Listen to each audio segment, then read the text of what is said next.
Assalamualaikum warahmatullahi wabarakatuh.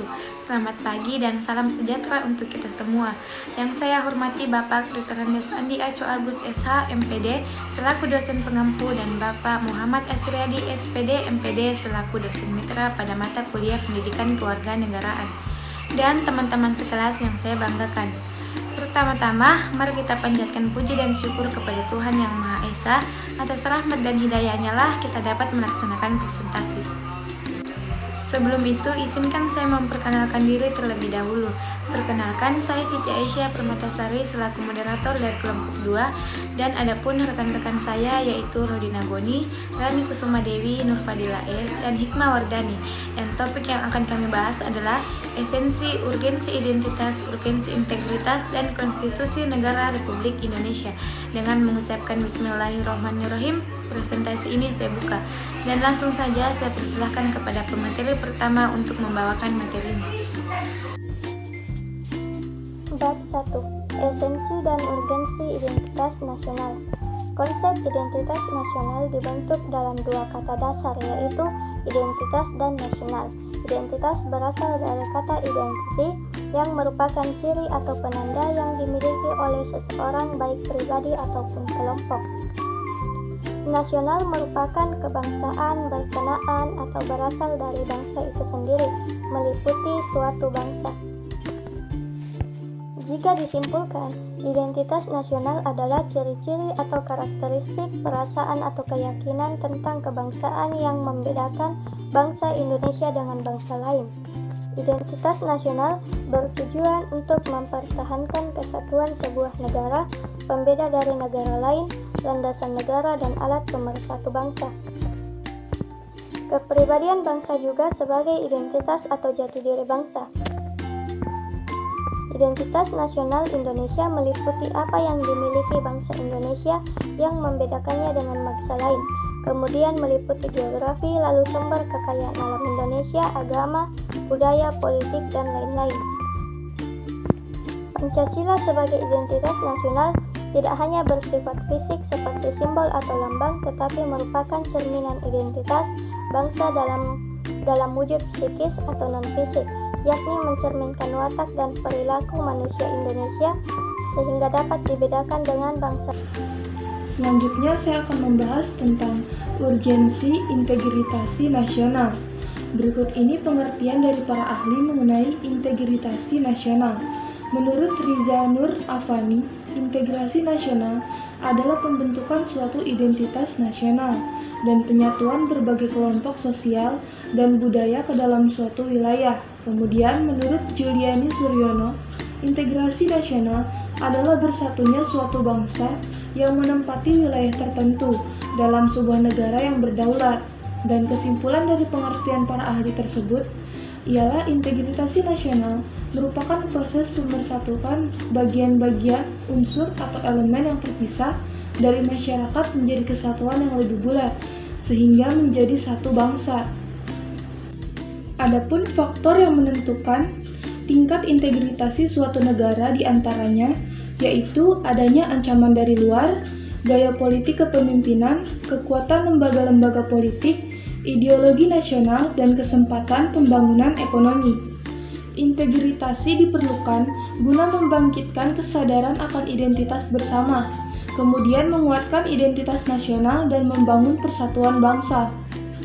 Adapun tantangan yang dihadapi oleh bangsa Indonesia yaitu tantangan dari dimensi horizontal, tantangan dari dimensi vertikal, tantangan internal, tantangan eksternal, dan tantangan ekonomi. Baiklah, saya akan melanjutkan pembahasan materi berikutnya, yaitu modal yang dimiliki oleh negara Indonesia, yaitu Dasar Negara Pancasila dan Undang-Undang Dasar 1945 sebagai pedoman bagi seluruh masyarakatnya dalam bersikap dan bertingkah laku sehari-hari.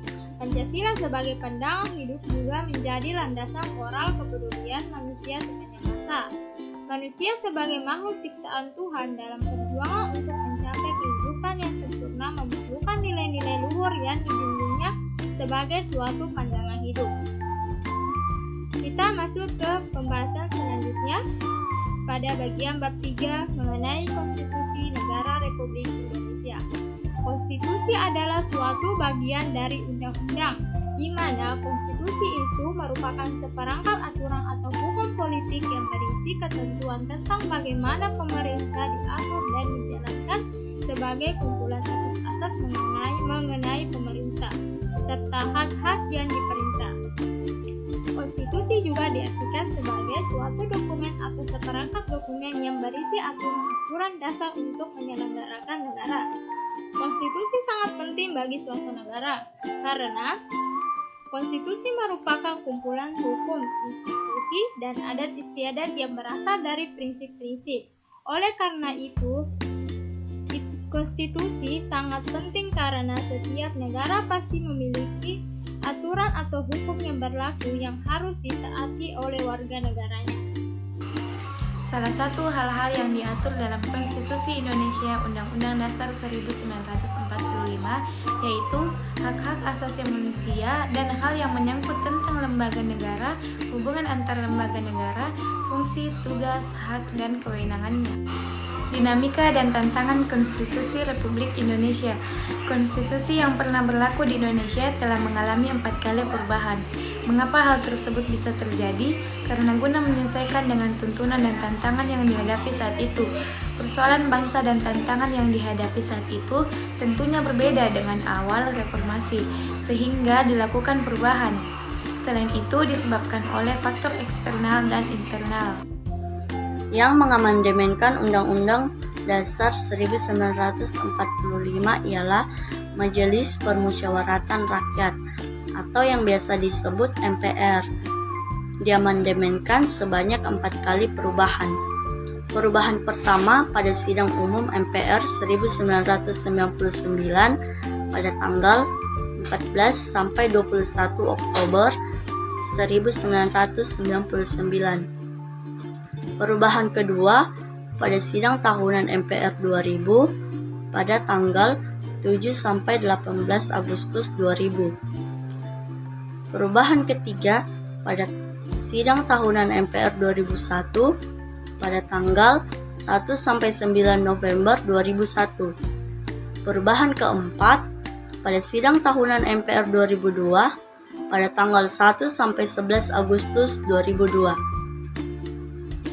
Perubahan Undang-Undang Dasar 1945 di mana sebelum diubah terdiri atas 16 bab, 37 pasal, 49 ayat, dan 7 pasal aturan peralihan, serta 2 ayat aturan tambahan. Setelah diubah, Undang-Undang Dasar 1945 terdiri atas 21 bab, 73 pasal, 170 ayat, dan 3 pasal aturan peralihan, serta 2 pasal aturan tambahan. Itulah tadi presentasi dari kelompok 2. Jika ada kesalahan baik itu disengaja maupun tidak disengaja, saya mewakili teman-teman memohon maaf. Dengan mengucapkan alhamdulillahirabbil alamin, presentasi ini saya tutup. Wassalamualaikum warahmatullahi wabarakatuh.